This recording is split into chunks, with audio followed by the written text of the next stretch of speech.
I have seen a lot of bad book rollouts, but I've never seen one worse than what we are currently witnessing from former Joe Biden White House press secretary Karine Jean-Pierre for her book, Independent. It is a car crash of the first sort.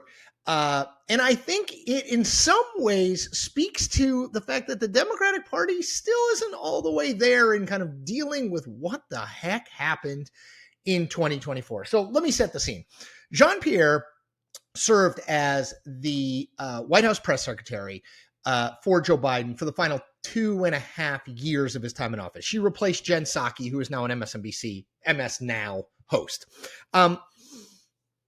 Jean-Pierre was never seen as sort of a real someone who excelled in the job of White House press secretary. She was she kept very close to kind of the briefing book and did not freelance at all and sort of left not a huge mark. Okay.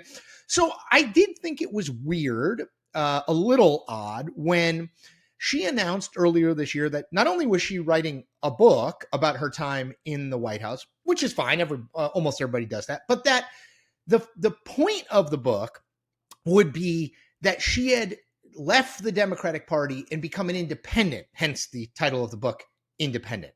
It just seemed odd. A former White House press secretary for a Democratic president, like months after that president leaves office, becomes an independent. So it was always a little bit odd in terms of like, why now? Why is she doing this? It seemed like a pretty transparent ploy to sell books. Do you know what I mean? Like, hey, you may not have really noticed me much while I was the White House press secretary, but now I'm an independent. Buy my book. It's called Independent. Okay, so already, I think there was some skepticism about Jean-Pierre's motivations in writing the book. Was it like an actual philosophical break with the Democratic Party, or was she just trying to make money and sell books?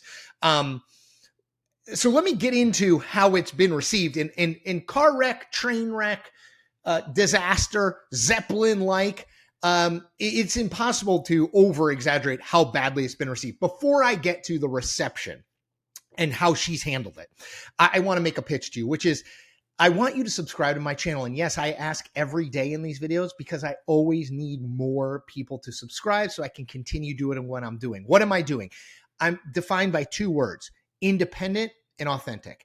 Independent political analysis, independent from big legacy media, and independent from the two political parties. Authentic in that I'm never going to be in the fan service business. I'm always going to give you my honest opinion, my honest analysis based on what I've seen over my decades covering politics. I'm never going to tell you something so that you agree with me or you like me or you become a subscriber. You're going to disagree with me. I hope you agree with me sometimes too, but you're going to disagree with me, and that's okay.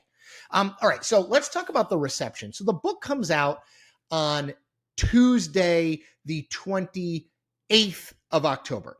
I want to read, she did an interview, stupidly, but she just did an interview with this guy named Isaac Chotiner, who has a reputation, long-held reputation, as really holding people's feet to the fire in Q&As. He asks hard questions, he follows up, you got to come ready. Karine Jean-Pierre did not come ready. So Chotiner now works for The New Yorker. If you have not looked at her interview with him, it is incredibly painful to watch. Over at my Substack, I went through the best lines from the interview. You could check that out. It's sort of stunning stuff.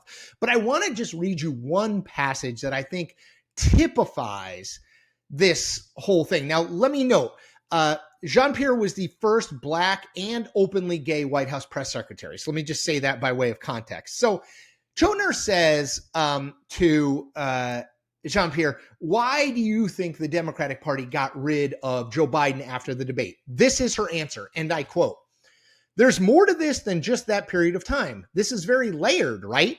There's a period of time that I question what was happening and how do we treat our own? How do we treat people who are decent people?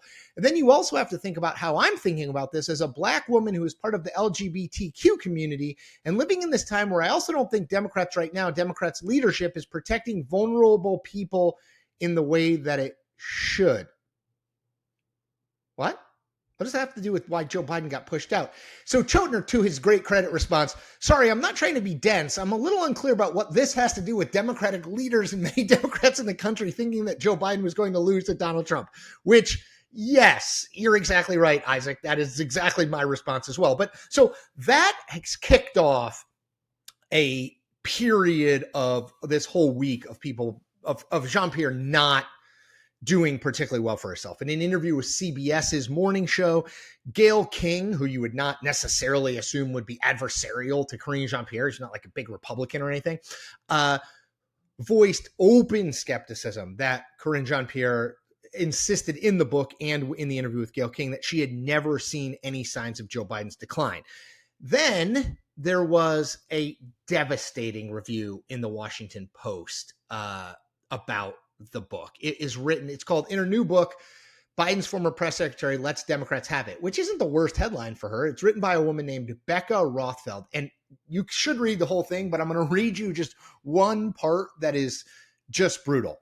Quoting, unsurprisingly, Independent is a fascinating book for all the wrong reasons. It was dated before it arrived at the printers, perhaps before it was even written. No doubt it will be studied by the historians and anthropologists of the future. Jean-Pierre is an artifact of an age that looks recent on paper but feels prehistoric in practice.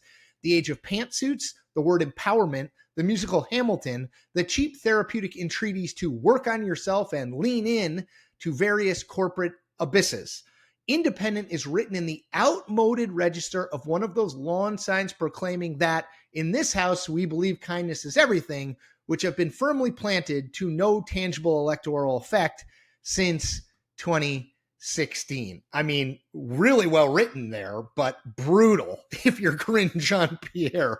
I mean, just not what you want to read in terms of a review. And then I came across this Politico piece, which is in some ways even more damning than a bad review or a bad Q&A that Karine Jean-Pierre did. Here's the headline of the Political piece.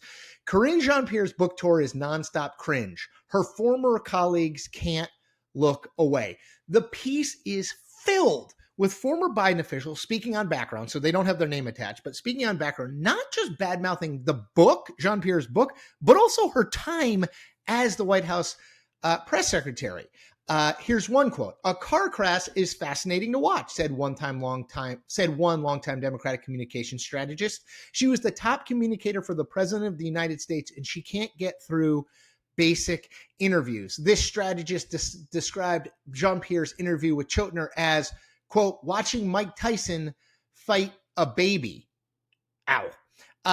And then there's this. Jean-Pierre's difficulty in media interviews, many noted, were reminiscent of her unsteady, muddled responses over 2.5 years at the briefing room lectern. Quote, it's like watching a toddler jump into the deep end of the pool, said a person who worked with Jean-Pierre inside the Biden West Wing. Now, D.C. can not be the most pleasant of places. I get that. People on background without their names attached, basically saying you're an idiot, isn't lovely. But I do think Jean-Pierre has brought a lot of this on herself, right? The whole conceit of this book that she's become an independent because of the way that Joe Biden was treated, but also in the book, she talks about how she was offended as a Black woman because some people were calling on there to be an open primary rather than just handing the nomination to Kamala Harris. Like, there's so much mixed stuff in here. It feels almost like Jean-Pierre didn't write most of it. I don't know if she used a ghostwriter or not. A lot of Republicans and Democrats do. But it feels like the book is like this alien thing to her. And when she talks about it, that comes out. I can't, now maybe if you're looking for a silver lining for Karine Jean-Pierre, I'm making a video about it. Everyone in Washington is talking about how bad her interviews and rollout have been. If you believe in the all publicity is good publicity, a lot of people, more people are probably going to know about this book than would have known about it if it was kind of like a boring, banal rollout of a book about her time in the White House. At the same time, man, if you want future jobs to be a communicator in Washington, and you are as bad in these interviews and in writing this book as Jean-Pierre is, you are not selling yourself to future employers. All right, that's all I got. As I said before, I hope you subscribe. independent and authentic. I always promise you I will be both of those things. I also hope you like and comment on this video. That helps me get my stuff out to people who are not already subscribers because it helps with the YouTube algorithm. Last thing, be an evangelist for me. Go out and tell people who you run into who like politics or maybe aren't sure if they like politics, why this channel is a good one for them to check out, especially as we are less than a week away from the 2025 elections and about a year away from the 2026 midterms. All right, everybody.